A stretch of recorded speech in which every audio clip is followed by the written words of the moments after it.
Good evening. This is the Tuesday, March 24th, 2026 meeting of the Select Board. I'm Beth Cassavant. I am sitting in for our chairperson, Teresa Flynn, this evening, and I will let the rest of the members and staff introduce themselves. Carlos Garcia. Michelle Conlon. Greg Richards. Keith Baldinger, Assistant Town Manager, Operations. Juanita Anderson, Executive Assistant. So the first order of business this evening is to approve the bills, payrolls, and warrants. So moved. Second. All in favor? Aye. Item number 2 is to review and act to approve the minutes of the March 10th, 2026 Select Board meeting. Should we also have the workshop minutes on here? You can say it. Okay, and I need the date. Was it the March 16th? 16th. The March 16th, 2026 meeting minutes from our joint workshop with the school committee. Move approval. Second. All in favor? Aye. Okay, under announcements and reports, before we get into the announcements and reports this evening, you might notice that our town manager, Kevin Mizikar, is not with us this evening, and I'd like to take a moment to share with the community the good news reason why he's absent from this meeting. He is receiving an award this evening from the Massachusetts Recreation and Parks Association. He is their government official of the year, and I'd like to just take a few minutes to read the letter that was submitted by Laurel Rossiter, our Director of Recreation here in town, that earned Kevin this honor. So Laurel wrote, "I am pleased to submit this nomination of Kevin Mizikar for the Massachusetts Recreation and Parks Association Government Official of the Year Award. Kevin exemplifies the dedication, leadership, and advocacy this award is intended to recognize, and his continued support of parks and recreation has had a meaningful and lasting impact on the Shrewsbury community. Under Kevin's leadership, the town of Shrewsbury undertook a comprehensive strategic planning process that placed a strong emphasis on community engagement. Through that process, residents clearly voiced a desire for stronger, more accessible recreational opportunities. Kevin did not simply acknowledge that feedback, he acted on it. He embraced the community's vision and made recreation a priority within the town's broader goals. Since the adoption of the strategic plan, Kevin has been a consistent advocate for the growth and strengthening of the recreation department. He has supported increased staffing capacity, helped strengthen and stabilize the department's operating budget, and championed initiatives that expand programs, improve equity, and enhance the overall quality of services offered to residents of all ages and abilities. His support has allowed the department to move from maintaining basic operations to thoughtfully expanding opportunities that enrich community life.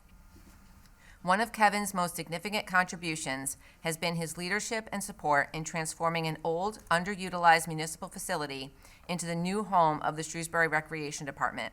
This project reflects Kevin's ability to see potential where others might see limitations. By reinvesting in an unused space, he helped create a welcoming, functional, and visible hub for recreation services, demonstrating fiscal responsibility while also elevating the department's presence and effectiveness. Kevin's advocacy for parks and recreation is rooted in his understanding of their vital role in building healthy individuals, strong social connections, and vibrant communities. He consistently supports staff, values professional expertise, and ensures that recreation has a voice at the leadership table. His actions clearly demonstrate that he views parks and recreation not as optional amenities, but as essential public services." And that letter did earn him this incredible honor, and we're all really very proud of Mr. Mizikar and his work to bring and improve recreation services to the community. So we'd like to congratulate him on behalf of the board. And I will now turn it over to Mr. Richards, who will do the rest of our announcements. Yeah, the Select Board would like to inform residents of several upcoming vacancies on town boards and committees, and we encourage any and all interested individuals to apply. We have one vacancy on the 300th Anniversary Celebration Committee, set to expire June 30th, 2026, one vacancy on the Form of Government Study Committee, one vacancy on the Affordable Housing Trust with the term expiring June 30th, 2027. We have two vacancies on the Commission on Disabilities with terms expiring June 30th, 2027, one vacancy on the Shrewsbury Cultural Council with a term expiring February 10th, 2029. And additionally, the town manager is seeking applications of the following. We have one vacancy on the Council of Aging, a term expiring June 30th, 2027, and two vacancies on the Historical Commission with vacancies with terms expiring June 30th of 2027. So please go to the Shrewsbury website, look for vacancies and committees, and you can submit your application there. As you can see, we have quite a few openings, so hopefully a lot of people are interested in applying. Great, thank you. Are there any other announcements this evening? All right, then we will move on to the town manager's report. Do you have anything that you're going to Nope, share with nothing, us? nothing to report tonight. Good. Item number 5 is public comment. There is no one here this evening who has signed up for public comment, but if there is someone who might like to speak before the board, under policy 31, we just ask that you let us know by noon on the Monday before our meeting so we can add you to the agenda. Item number 6 is a 7:05 PM public hearing to review and act on the application of Do Right Steakhouse, Inc., DBA Willie's Steakhouse, 2 Grafton Street, Shrewsbury, Mass., requesting approval of a change of manager for its all-alcohol license. I invite you up to the presentation table, please.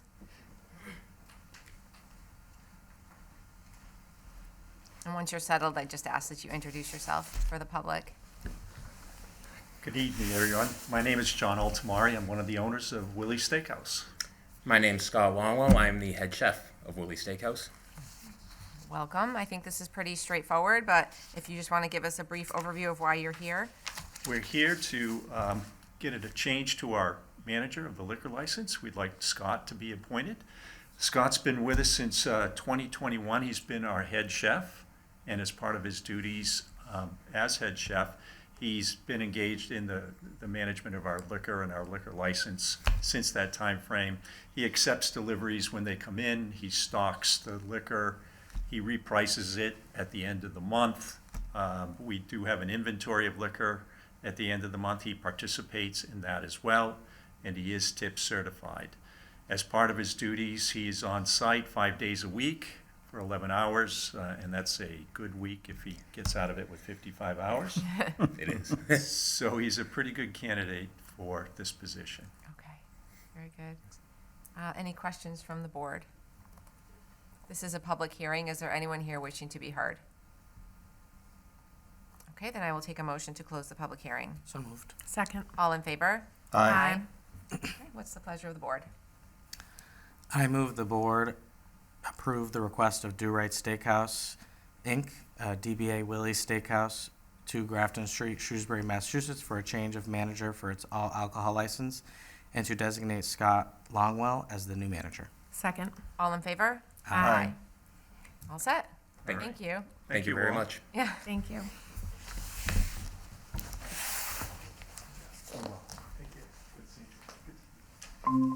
So item number 7 is a discussion with the Shrewsbury Housing Authority regarding the proposed Elizabeth Gardens project. So I would invite you to bring up an extra chair so everyone can sit at the presentation table. And then when you're settled, if you could just introduce yourselves.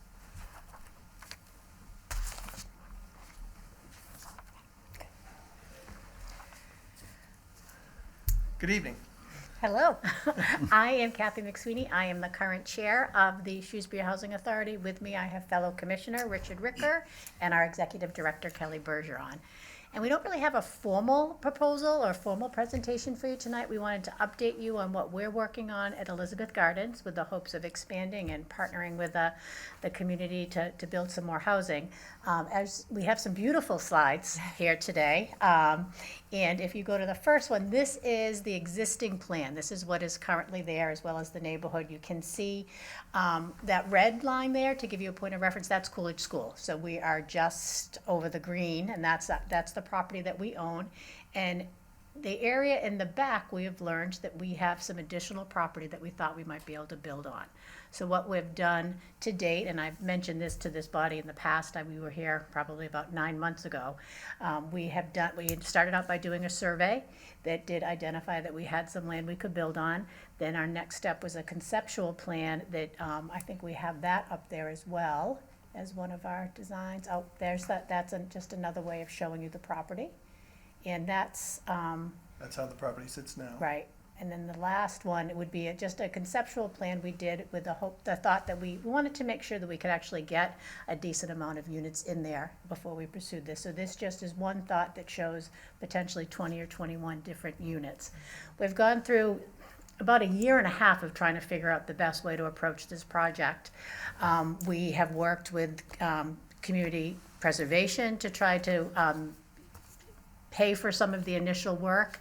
Community preservation partnered with Affordable Housing Trust, and they're the ones that actually paid for the second part of our project, which was the conceptual plan. So we've been working with different members of the community who consulted with the Worcester Housing Authority, and they gave us some advice. And then we finally realized we were kind of all over the place on how we approach this project. So we really needed to seek out some guidance. So our executive director was able to locate a grant from MHP, Mass Housing Partnership, and we were awarded a $35,000 grant, and that grant is specifically for technical assistance in moving forward on this project. The grant was awarded about a month ago, and the next step for them is to assign us a consultant that will actually help us get this project off the ground. One of the things that they pointed out to us is there really is no more money for the government to pay for housing authorities. So there's no money in the budget to pay to maintain the property once it's built, or even to build it. So what MHP is telling us, that we would need to go out to partner with people who build nonprofit companies so that help us build this project. And I'm going to refer to you because this is really more your area of expertise. I think better way of saying it is, in the present climate in the Commonwealth of Massachusetts, the present economic climate, there does not appear to be funding readily available for additional housing of this sort. And I emphasize affordable housing, because that's what our job is as the Housing Authority at Shrewsbury, is to provide good, clean, safe, and affordable housing. So in this climate, we reached out jointly to MHP, and as Kathy says, we got the grant. We're hopeful that they will help us identify ways in order to fund a project of this type. They have given us some initial feedback, and we know that under some scenarios, too much housing is too much, and too little won't do any good. In light of the fact that we want to do affordable housing, we have to balance the interests of the neighborhood and the interests of the town, and hopes that we will come to a good project. So although this is a conceptual plan, being our initial discussions, we were thinking of duplexes similar to what we did down on Ridgeland Road some years ago. We are not sure whether that will work under the concepts that MHP envisions. We're just getting into it. But I think it's important that we move forward, and I think it's important that we move forward with an eye towards what can we do to provide good, clean, safe, affordable housing for the people in Shrewsbury that can't afford to live here, and people that have been unable to find housing here. So with that in mind, we know that this is subject to change, and our job is going to be, as I say, to balance the interests of the community and the neighborhood, and obviously the Housing Authority. And we're looking for your support, because obviously we want to all work together for this purpose. So have I stepped up enough? Talk a little bit about the funding, how they want us to actually, Yeah. if we were to build it. One of the processes that MHP has suggested is, one of the processes that they look to is to partner with a developer to let them actually lease the land from us, build the housing, and the negotiation then becomes, how long would the lease be, and what would the lease payments to the Housing Authority be, and how much affordable housing in that development will be sustainable under that type of a sustainable, and that type of project. So again, it's a learning process that we're embarked upon, and I think there's a lot to learn here, because As Kathy said, we were told on quite a few occasions recently that the funding just isn't out there from the Commonwealth of Mass, or frankly, the federal government to move forward with any type of affordable housing at this time. So one of the reasons we're here, aside from giving you this update, is if we go through this process as MHP's letting us know if this is the avenue that we chose to go, we would, I think, need a deed change. There's a restriction on the deed that we have. Well, one thing, our deed does state that the town deeded the land, I don't know, 20 years ago to us, 20 plus years ago. And one of the restrictions was that it was to be used for affordable housing. So the only question that may come up is whether that is sufficient enough deed restriction, or whether that needs to be changed in any way in order to allow us to do the funding, depending on what type of process we go forward with. And that's something we're going to have to come back to you with. I think the reason we're here is to start the process, and I think that it's important for you to understand that this could be a long process. Every project that we've ever done has been a long process. I've been on the board for, I'm not going to say how many years, but quite a few years, and we've had quite a few projects, as you know. So we look for this to be successful. We look forward to a collaboration with your board, and in the hopes that we'll do something that the town is proud of. And if we could go to the slide that has the area that's highlighted, I don't know what, I think it might be that one. Yes, that one. And then the other reason we're here is you can see the highlighted area is the town of Shrewsbury. I'm leaving this up to her.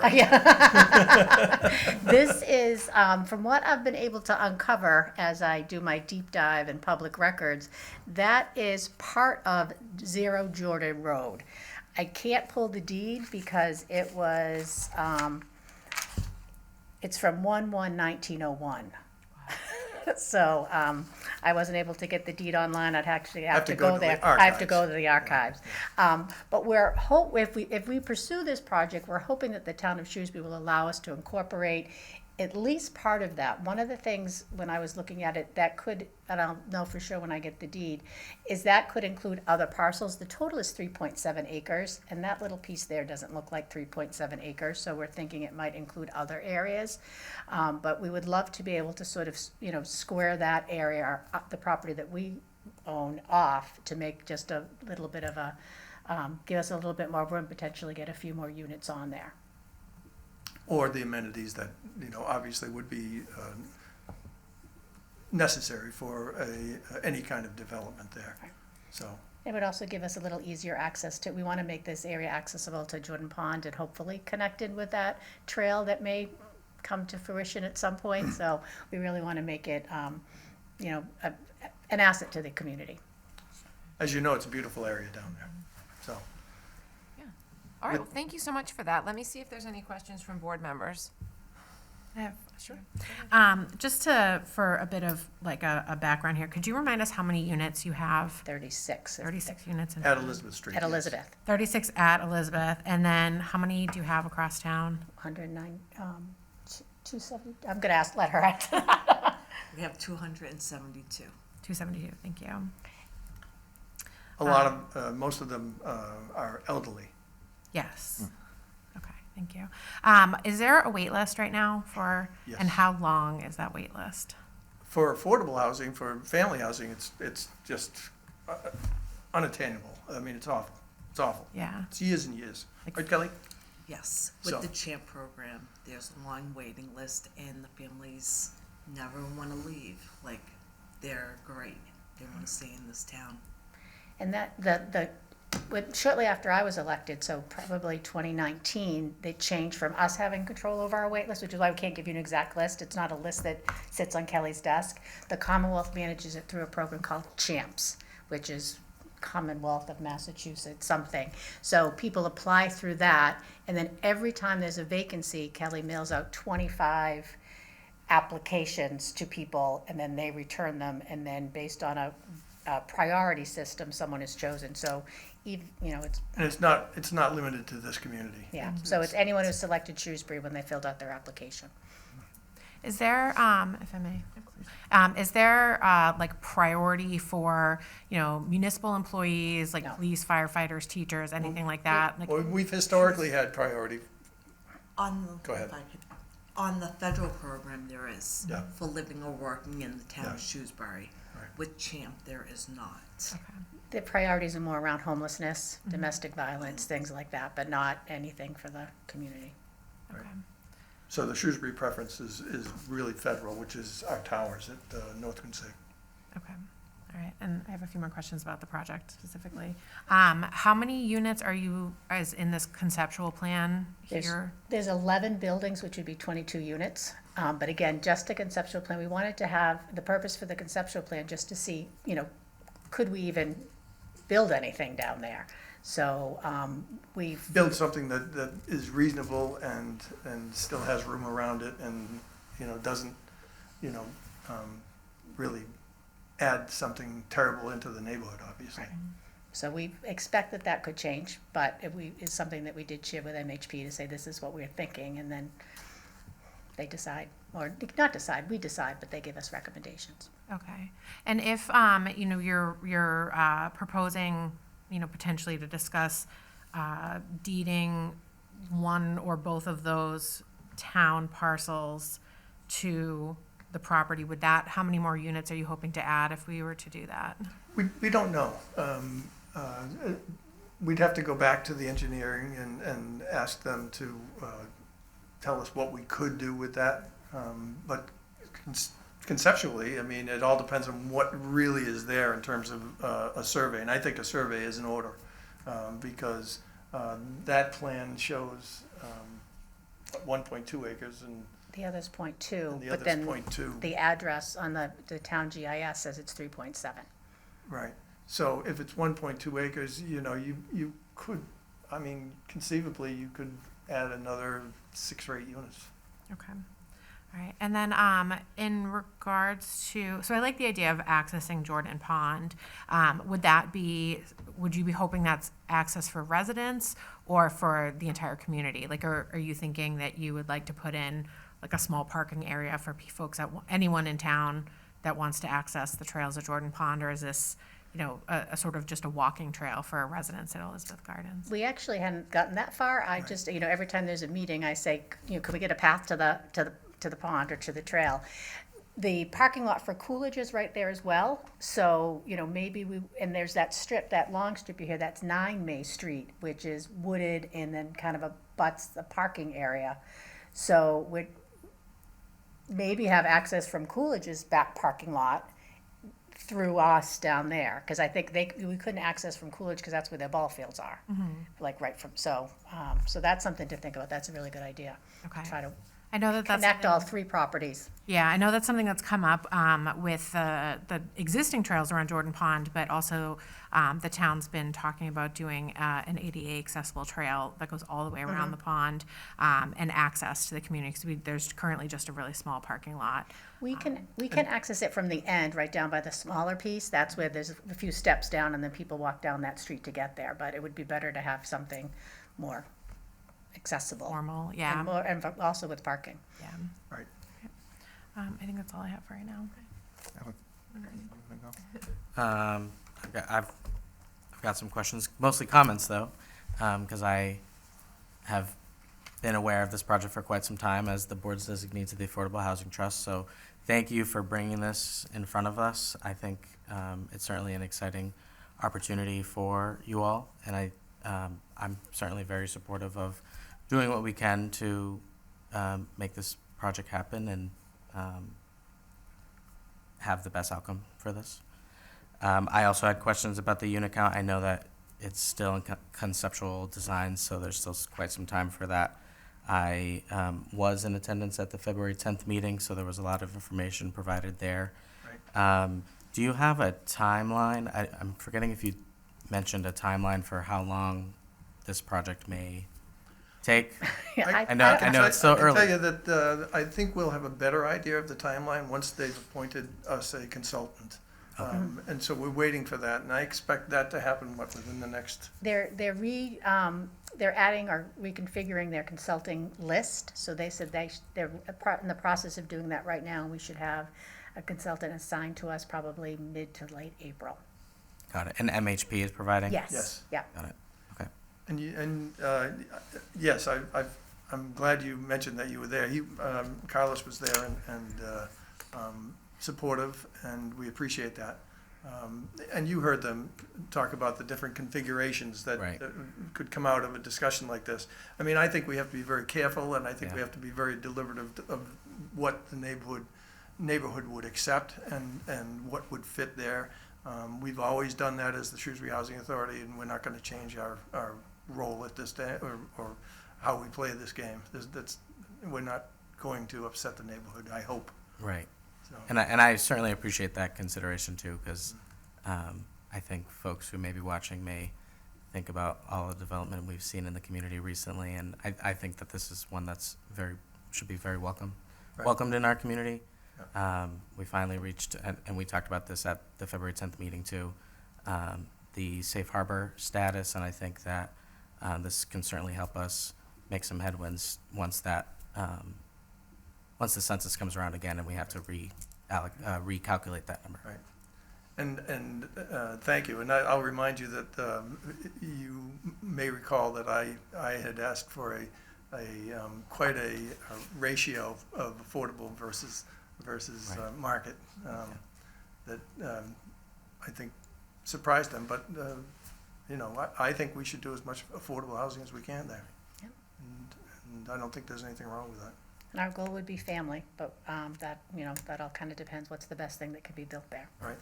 It's an elderly building right now at Elizabeth. So I think family housing would fit right in there. I agree. I'm all set. Yeah, Thank you. I have a couple of questions. No, first, one comment, though. I'm actually somewhat surprised about the MHP stating that they were out of money, because I vividly remember through the whole MBTA process, MBTA communities, that they were giving out, it seemed like, they're blowing money into the system as far as incentivizing MBTA zoned units through developers and so forth, and they did a whole bunch around there. So it's a little bit surprising. I'm not doubting. I believe you're probably correct, but I is think there? MHP, I think, if I could just. Yeah, sure.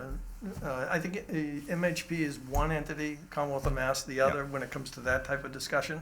And I think, yes, I think they have the ability, and they partner with different developers in order to, and they do have apparently some money for seed money and everything else, so, because they're giving grants. Okay. Yeah. I got you. It's more the housing authority, funding and maintaining the housing authority aspect of Yeah. it. Well, which is to me, it seems like this would be, and this is more of a statement on the state level, is that this is the true affordable housing. Yeah, we met with Representative Kane and Senator Moore relative to looking for their help, and they are in the process of and they continue to work to try to find some avenues there as well. We're not set on this path. Yeah. Just irrevocably. What we're looking to do is explore all the options that we can. Yeah, because I think this is, when people think of affordable housing, it's what you guys are doing in the Right. community. Right. That's the true affordable housing. But I do have one question, just because I'm looking at it from the bird's eye view. Is the existing baseball fields or part of that in the larger parcel that you've identified as Town of Shrewsbury on this particular slide?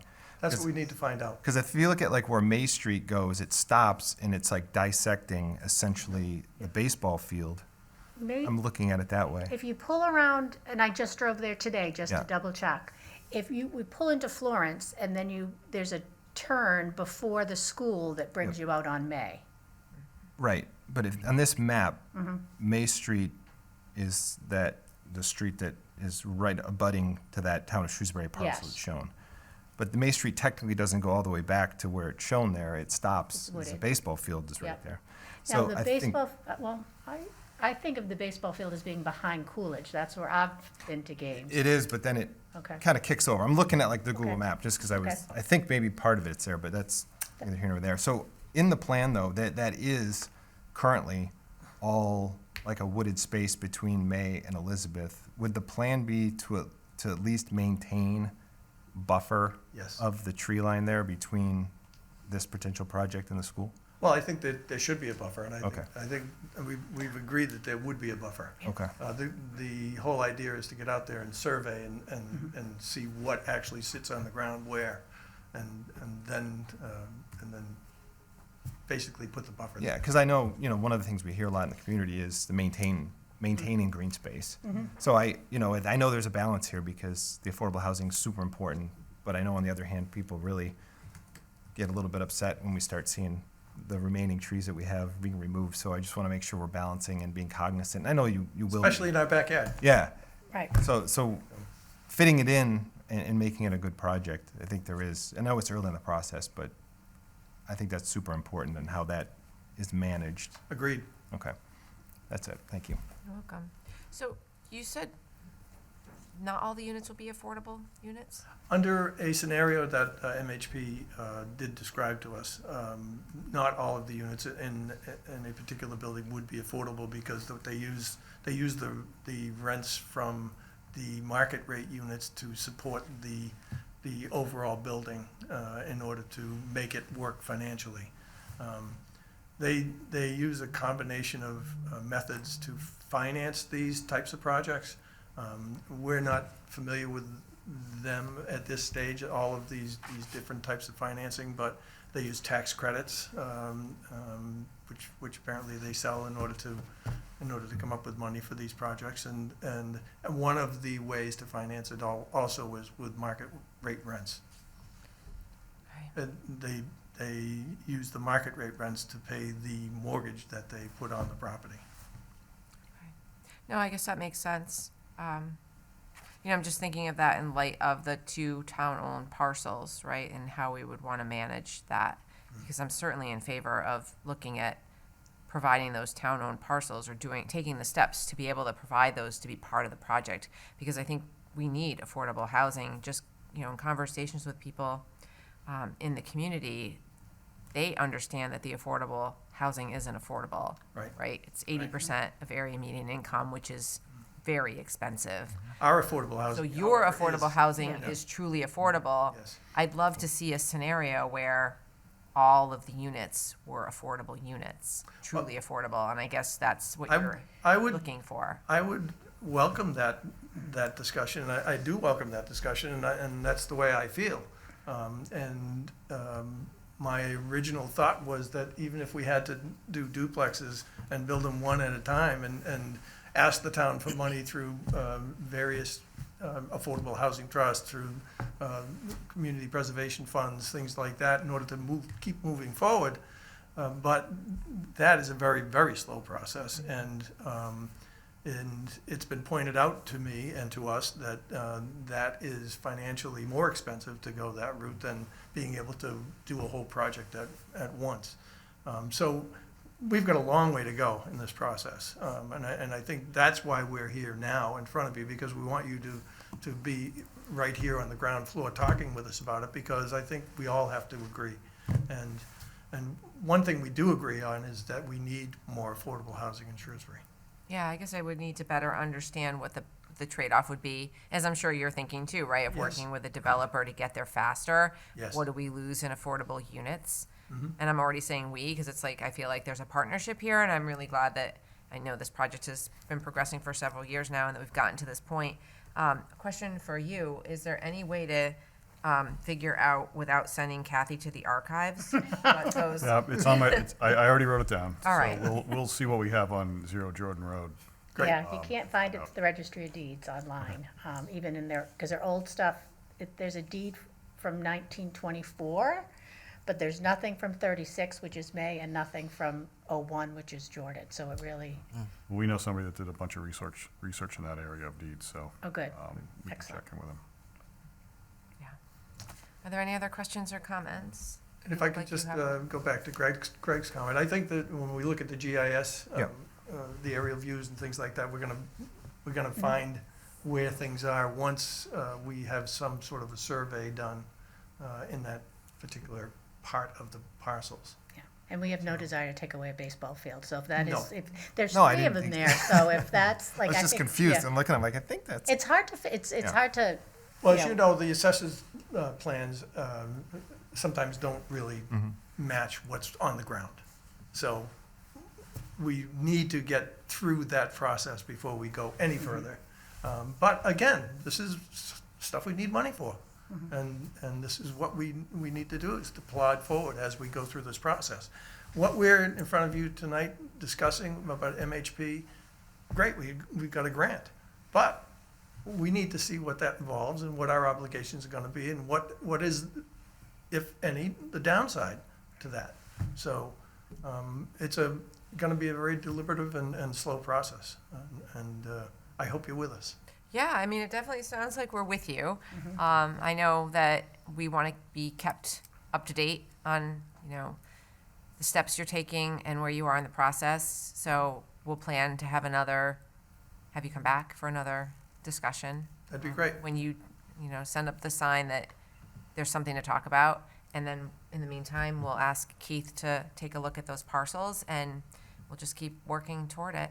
Great. and if there's even, I don't know if there's a way to have it surveyed, or if you have but that would be something to try to figure out where the ball field is and Yeah, where our if Keith, property. if you do Yeah, have, see what we can do. maybe the Resources. engineering department has done a little bit of work down They there. might have some records too. Yeah, So and we- that would we- be very We helpful. also have a lot of records in the library, in the basement, in our Okay. archive down there, so we might be able to Okay, search through. that would be great, because Yeah. at least we know what land we have when we begin our discussion. Right, and we're discussions not with MHP. duplicating efforts, or you're not expending funds on something that we already have somewhere. Exactly. Right. Perfect. Great, Good. excellent. Any other questions or comments? Well, thanks for coming in. Thank you for very having much. us. Yeah. Thank you for having us. Have a We good look rest of your forward to- night. We look forward to working with you. Yeah, Thank you. same. Okay, item number 8 is under financial business, the FY '27 fiscal projection 1. I know, Mr. Baldinger, you're gonna give us some comments after this weekend's finance committee Yep, just a- extravaganza. Just a few comments and a change to the structure that came about in the past week or so. So, first of all, the Finance Committee held approximately 10 hours of public hearings on the budget last week. I think you're all aware of that, Tuesday, Thursday, and Saturday. Just want to say how much we appreciate the Finance Committee's time for all of that and all of their thoughtful questions on the town manager's budget proposal, and of course, all of the town meeting members and residents that came to those meetings too and asked questions. I think you all know this, but for those out there, the Finance Committee will vote on their recommendations for the FY '27 budget along with all other warrant articles after 2 more nights of public hearings, which are going to be on April 9th and April 16th. And then one change, account structure change that was made, that we changed in the past week, it will be recommended for fiscal projection 2. So after consulting with our town auditor on a separate departmental budget, a separate departmental budget will be established for emergency medical services. Specific details on that are still being worked out. So we ensure, we most effectively achieve the intended outcomes along with separate account structure. We will recommend less funding be used to get the program started in FY '27. The requested funds will be sufficient to cover costs for the program to start around February 2027. And the remaining funding will be requested for FY '28. So to put this a little bit of context here, originally, we were planning to appropriate $1 million in free cash to cover the EMS expenses within the fire department. So now this will be adjusted, so it will be less funds. It'll be approximately $600,000 for this budget, and it'll be in its own department under EMS, so it won't fall within the fire department budget. And then, so with that, the select board will be asked to establish a special revenue fund to manage the program receipts as a result of that.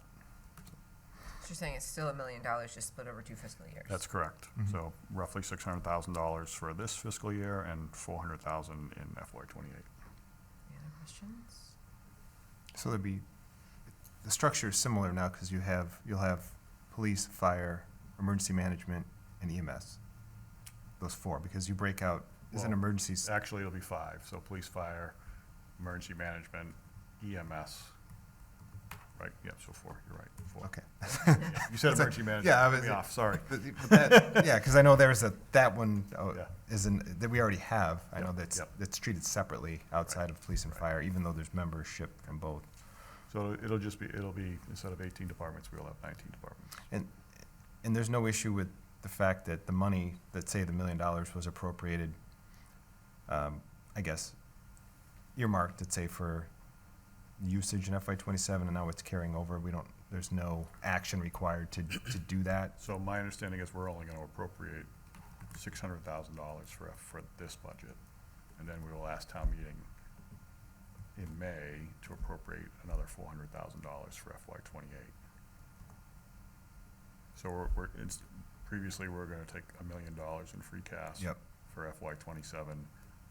My understanding now is we're only gonna take $600,000 in free cash in FY '27. And then we'll ask to appropriate the remainder for FY '28 next May. Next May. Right, because the only thing we actually did at town meeting last time was the ambulance appropriation. We talked about this, but we didn't actually We didn't take do any it. action. Okay, Correct. yeah. We're gonna that's right. ask Yep, for got it. $600,000 to be clear. appropriated, Yep. and Gotcha. then the other will be for the following year. That number could change, obviously, they're still working through that, but that's the general, right in that ballpark. Okay. So then that pulls it out of general operating budget, right? Correct. Which is where it was living Yep. previously. Yep. Okay. Any other questions? All right, then, let's move on to item number 9. Okay, we have to do some appointments here. Item 9 is to review and act to appoint 2 regular members to the Zoning Board of Appeals to serve a 2-year term set to expire March 31st, 2028. This was advertised, and 2 people who are currently on the ZBA have expressed interest in continuing. That is Mary Beth Lynch and Ann Ruffolo. So I will take a motion. I move that we appoint Mary Beth Lynch and Ann Ruffolo as regular members of the Zoning Board of Appeals for a 2-year term ending March 31st, 2028. Second. All in favor? Aye. Okay, item number 10 is to review and act to appoint 3 associate members to the Zoning Board of Appeals to serve a 1-year term set to expire March 31st, 2027. We only have 2 people who have expressed interest, so we're still looking for 1 more, as was noted in the announcements by Mr. Richards. So tonight, we are looking to appoint Siobhan Costello-Weber and Raymond Valois. So moved. Second. All in favor? Aye. Okay, item number 11 is to review and act to sign the warrant for the May 5th, 2026 annual town election and the May 18th, 2026 annual town meeting. You'll find both of these in the drive. So, under Massachusetts law, the select board is required to issue warrants for both the annual town election and the annual town meeting. The warrant is the official document to notify voters of the election and meeting date locations and the matters to be considered. So signing the warrant is something that we do procedurally every year at this time. Yep. Pretty straightforward. Do you have anything you want to add? I'm prepared to go through every article if you wish Okay, to I discuss. wish. We That can would be do great. it that way. Thanks. So, Wait, when you do this, can I just ask a favor? sure. Just point out the changes from the last meeting, because I know there's a few things that the articles move around or were omitted. If you could, just because I noticed that and I was going to ask that, but if you go through it, if you could just say that, Keith, while we're. I'll do my best. Okay, thank you. Point those out. You might actually know them better than me, so let's walk through them. Yeah, because it always like switches around Yeah, a the- bit Yeah, there's a until couple we, that are missing. Yeah, the that we numbers have talked about. definitely changed. Yep. We've pulled some out. right, but these are the warrants, this is the warrant article, not the motion, so they're not going to be Correct. exact right now, like. Correct. So, Article 1, standard article, to see if the town will vote to receive reports from boards and committees. We know of 2. It would be the Shrewsbury High School Building Committee and the Municipal Facilities Optimization Committee. We'll be submitting them. Article 2, This is also a historic one, to see if the town will choose the trustees of the Wright and Harlow Charitable Trust.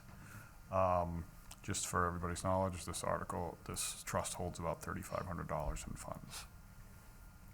Article 3, to see if the town will transfer money for prior year bills. At this time, there's no prior year bills or any other actions to be taken. Article 4, to see if the town will vote to transfer money into departmental funds for current fiscal year. As of right now, we don't know of any that will be happening.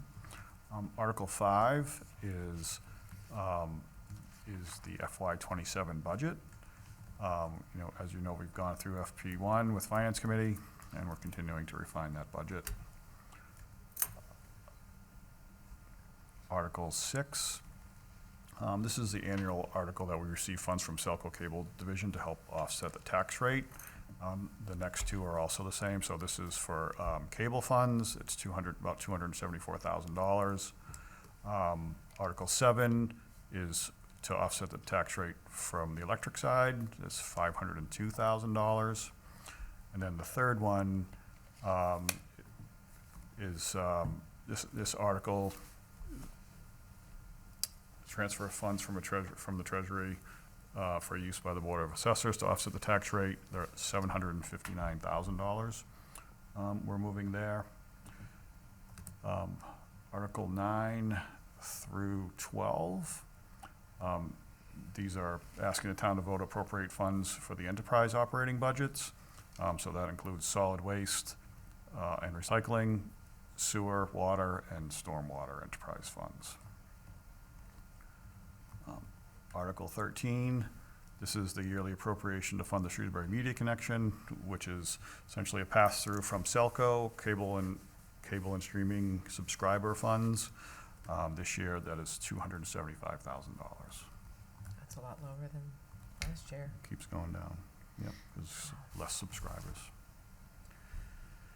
Article 14, this article asks the town to appropriate funds to pay the medical expenses of retired or disabled police officers and firefighters. It's about $8,000 this year. Article 15, this is to put in place to fund our insurance deductible fees. We keep about $45,000 in that account. So this year we're proposing to add $20,000 to keep the fund at that level. Article 16, to see if the town will vote to raise and appropriate or transfer from available funds in the Treasury a sum of money to fund the general stabilization account. We are working through this amount with this board. It is $300,000 to maintain policy. I think we'll be discussing that with you if you want to make that more. Article 17, this article sets the spending limits for the revolving accounts established for the COA transportation account and for the Donahue Rowing Center account. Article 18 is to see if the town will vote to accept Chapter 90 funds from the Commonwealth for transportation aid. These are the funds that were used to fund roadway improvements. This year's budgeted value is about $1.9 million. Article 19, see if the town will vote to transfer a sum of money from the sale of cemetery lots. This is a standard transfer every year into the perpetual care account. It is $18,000. Article 20, this article is to request transfer funds to improve the water quality in our lakes and waterways. This is for all lakes and ponds in the community. And the largest portion of this funding goes to the Lake Quinsigamon Commission for Lake Quinsigamon. And that's a $25,000 line item. Article 21 is to request a transfer of funds for counseling and educational services. This is the SYFS appropriation, and it is budgeted at $350,000 this year. That funds, among other things, 3 mental health clinicians.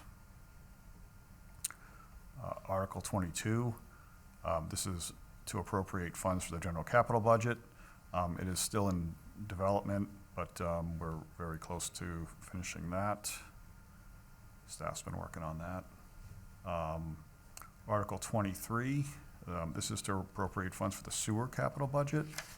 It is also still in development, but the two major projects for this year are updating the Harvey Place Pump Station, which is down by Route 9 on the lake, and then upgrading the Walnut Street Pump Station and the forced main that goes up Walnut Street. Article 24, 24, yep, this is to appropriate funds for a stormwater capital budget, still in development, but it will, most of the capital funds will be for contracted services, for working on our detention basins and other areas, and then a new piece of mowing equipment to maintain those. Article 25, this is to appropriate funds for the water capital budget, which is still being put together, but the majority of this is actually closing out past warrant articles where the monies weren't fully expended, and so those funds will be reallocated to the projects for this year. Article 26 is generally sets the budget for the community preservation fund. So this will see if the town will appropriate the reserve from the community preservation fund annual revenues in the amounts recommended by the CPZ. Projected revenues are just under $1.2 million. And also to note, this is the first year we have turned back, where funds will be turned back from unexpended from projects. That's about $33,000 this year that's going to be turned back, and those funds have to be put back in the individual funds that they came from originally. Article 27, so this starts the CPC projects. So Article 27 is sponsored by the Affordable Housing Trust for a rental assistance program. That request is for $112,500. Article 28, this request is $650,000 to install lighting at the Maple Ave recreation fields. And then Article 29 is a request for $300,000 to make interior accessibility improvements, structural remediation, and historic preservation measures at the District 5 schoolhouse. Article 30, this is our one zoning article this year, which is removing the reference of summer houses in the zoning bylaws. This came out of the state's review of our ADU bylaw, and suggesting to clean up the language. Article 31, this is to see if the town will vote to authorize the select board on behalf of the town of Shrewsbury to petition the general court to enact special legislation as set forth below to allow the town to satisfy legal notice requirements through digital publications as opposed to print. Article 32 is similar special legislation, but this is to petition the general court to enact special legislation set forth to increase the income and asset limits for residential property owners to be eligible for certain abatements and exemptions from property taxes.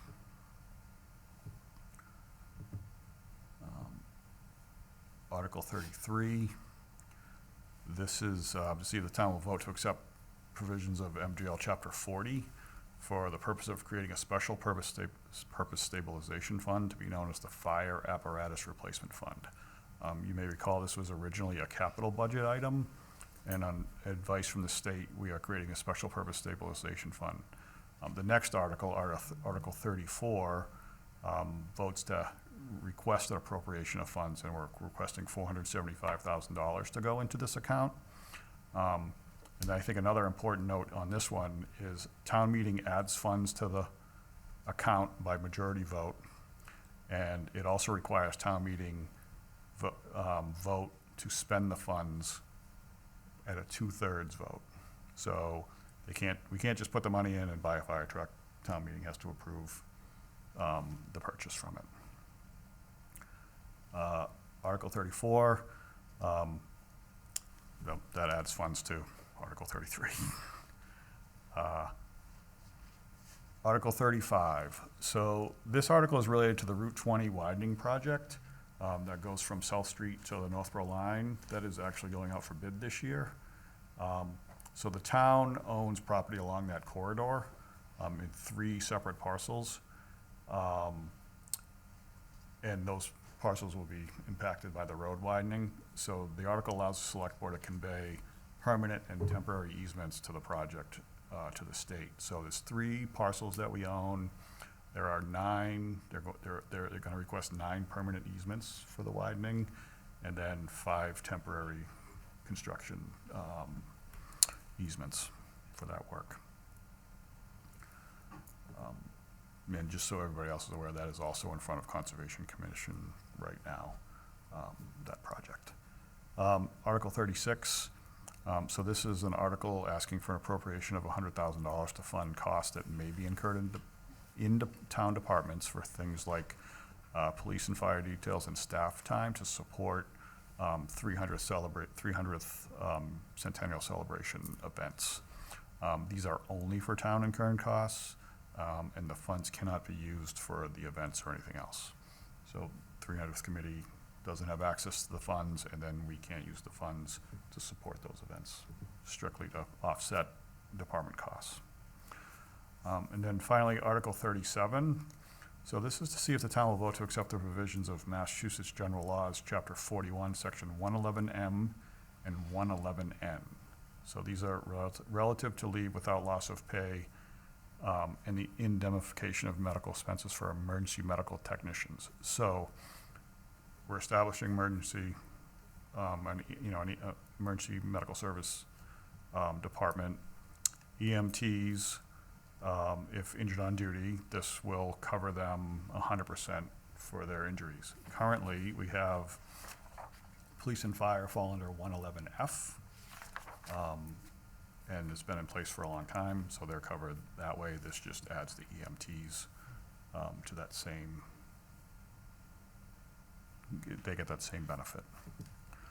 And that is it. There are 37 articles, and I think articles that didn't make in that we spoke about in the meeting before were the tree bylaw is not in here.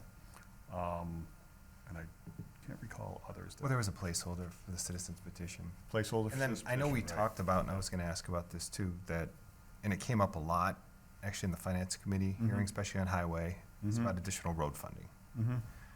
So I don't know if that was, I mean, I think we discussed it, was that a additional article, or is there still another mechanism of So- providing additional funding for roads if we so choose? So that's part of our conversation for capital budget. Okay, And funds would be coming out of the capital budget. And we have a placeholder in there for them right now. We're working through that. That's Okay. part of our discussions. I know, earlier in the year, we talked about a noise reduction or a Mhm. bylaw Mhm. related to noise.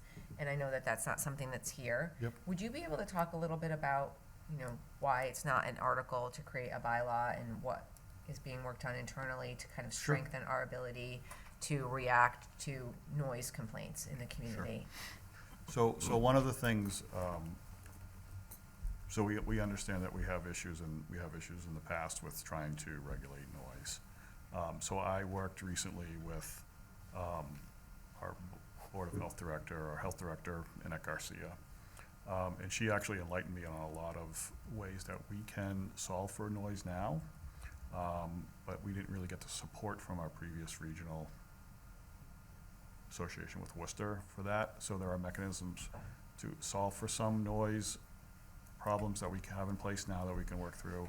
She met with the police chief to go through those, and there's a few things that we're going to do to get better. One of the things is to purchase a noise meter, which will help the police department when they do get complaints. And then I think just generally having the support of the health department and their staff will be able to respond and be better at those. There's a few other things that we're working through that we are trying to solve for.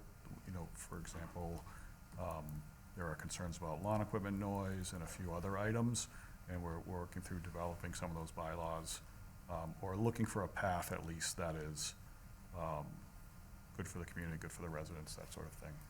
And that's something that we're working on. I don't see that getting in front of Maytown meeting, but it's definitely one of our projects that we're working on to try to solve for. Because it gets, the thing is, it's nothing, even if you look at other communities and their noise bylaws, the ones that we've researched, like it's different everywhere, and we have to make sure it fits our community correctly.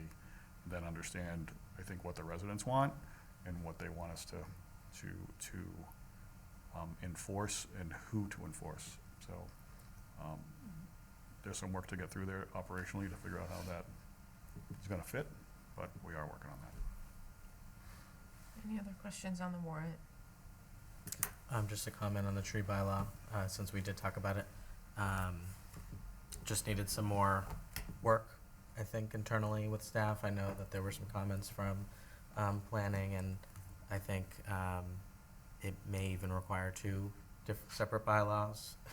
One to establish the tree bylaw itself, and then another to establish a tree fund for the money to go into. So hopefully something that we vote on in the fall, but just wanted to share that with the community since it was something that we talked about last time. Right, anything else? All right. So then we need a motion for this. I move that we sign the warrant for the May 18th annual town meeting. Second. All in favor? Aye.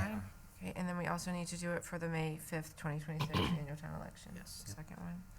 So moved. Second. All those in favor? Aye. All right, perfect. So item number 12 is to review and act to sign bond paperwork for Massachusetts Clean Water Trust with respect to an interim loan relating to financing agreement number DWEC-25-37 for the PFAS treatment plant construction. And so did you want to give us any information on this, or I don't have anything to add. nothing to add? Okay, so this is just to pay for the PFAS plant? Yep, just approve it. Okay, Yep. So moved. Second. all in favor? Aye. Aye. All right, that brings us to correspondence. All right. So item number 13 is an email dated March 7th, 2026, from Chris and Dee DeLauder, 3 Ryan Road, regarding concerns over the proposed DPW facility expansion on South Street. And just to be clear, this is regarding possible impacts to the current operations at South Street from the Swiffer grant that we received. We aren't expanding South Street operations. This isn't about the DPW project that had been brought forward last year at this time. I just, sorry, if I may, I did notice that we had received in the same sort of email chain, we received a reply from another neighbor, sort of, supporting the comments and concerns, and it wasn't reflected in correspondence. I didn't know, because it's sort of all in one email thread, if that should be included from, it was Michael and Christine Evans. Yeah, so I think what happened was Mr. and Mrs. DeLauder sent this email on behalf of the residents, and then there was a correspondence received from the town regarding address, and then everybody chimed in. Okay. So I do think it was more, these were not separate Okay. actions, which is my understanding of how this was Yep. put on the Yep. agenda. Okay, But thanks for bringing it up. What is the plan to respond to the resident concerns around this letter? So we're still developing the actual recycling center. Correct. And the engineering department has taken these comments, and we will look to see what we can do to mitigate noise, and then we will also explain to the resident what mitigation things that we have in place that will make sure that our recycling center is safe, because they mentioned hazardous materials and that sort of thing, so we'll lay all that out for them. Right, okay, great, thank you. Item number 14 is a letter received March 10th, 2026 from Mass DOT, 499 Plantation Street, Worcester, Mass. 01605, regarding notification of public hearings for vegetation management plan. Item number 15 is an email dated March 18th, 2026 from Keith Baldinger, 100 Maple Ave, regarding Stop and Shop update, APNA Bazaar. Would you want to share a little bit about that? Sure. So we met with the principal owners and their attorney of Apna Bazaar, which is a Northeast regional chain that they listed as, they call it a farmer's market. I think they focus on a lot of fresh vegetables and other items for their grocery. It is a grocery store, and they are planning to use the entire Stop and Shop space, no subdivision. We do know that the owner of that property has building permits in place already for a new roof and HVAC work and that sort of thing. And the principals, they want to move extremely fast and want to have their store open by the end of May. Oh, wow. So they're going to do, in their words, minimal work inside the building, just to rebrand it. A new sign on the building and new signs on the pylons at the road. And they're really excited to be in this area. Their closest store is in East Hartford, and it's brand new. So and they said this will be their largest store out of their entire chain. So it's exciting. It's exciting for a property that's been vacant for 18 months to get a new tenant in there. So we're looking forward to it. You know, there's probably some residents at home thinking we don't need another grocery store, but this one does sound to be a different It's different. type of grocery store than what we have, and it might fit a need that would be specific to our community. So I'm looking forward to, just having looked through the spec documents that they sent. Yep. Looking forward to checking it out. It's great. Item number 16 is an email dated March 19th, 2026 from Rachel Shrewsbury, 35 Bunker Hill Road, Aaron Boucher, 5 Spring Meadow Drive, John Wensky, 9 Browning Road, Sandra Fritz, 21 Pheasant Hill Drive, Rajesh Veligapudi, 355 Grafton Street, regarding the Massachusetts Public Records request. This is in response to a workshop that was held between the Select Board and the School Committee on March 16th. Many who have been following the budget may notice that the School Committee and the Select Board are not aligned on the budget currently. There is about a $400,000 to $500,000 difference between what the town manager is recommending for the school department budget and what is being requested from the school department. This board is committed to providing a level service budget to the school committee, and that includes meeting the override agreement, and we are working, through this budget discrepancy, looking at the fiscal reality, waiting for some numbers to mature, and have responded to this public records request. I do have one comment, I guess maybe a question on this one, because I did note that all members of the school committee were on this request, and I don't remember them having an agenda item prior to send that to us. So I believe, from an open meeting standpoint, we want to remind the school committee that if they're going to send a joint letter, they should probably have it on an agenda item before doing so. At least that's my understanding. It is sent from the government address of Ms. Shreveport to the town manager, but then signed as a school committee with their addresses. So I suppose this is something that we could ask to be reviewed. Thank you. And then item number 17 is an email dated March 20th, 2026 from Stan Transiak, 562 South Street, regarding moving on. And probably the only member sitting here who's had interactions with Mr. Transiak, and I just want to wish him the very best. I have certainly enjoyed receiving, reading, and responding to his emails. I went back through my archives, and the last time he wrote to us was in 2021. And he was always very much concerned about affordability in the community and the impact of the overrides in 2021 on taxpayers. And so I do wish him all the best. And I'm actually really glad that he sent an email letting us know that he was moving, because I haven't heard from him in a while. So good luck, Stan. And if that's all that we have, I will entertain a motion to adjourn. So moved. Second. All those in favor? Aye. Aye. This meeting is adjourned. Thank you and good evening.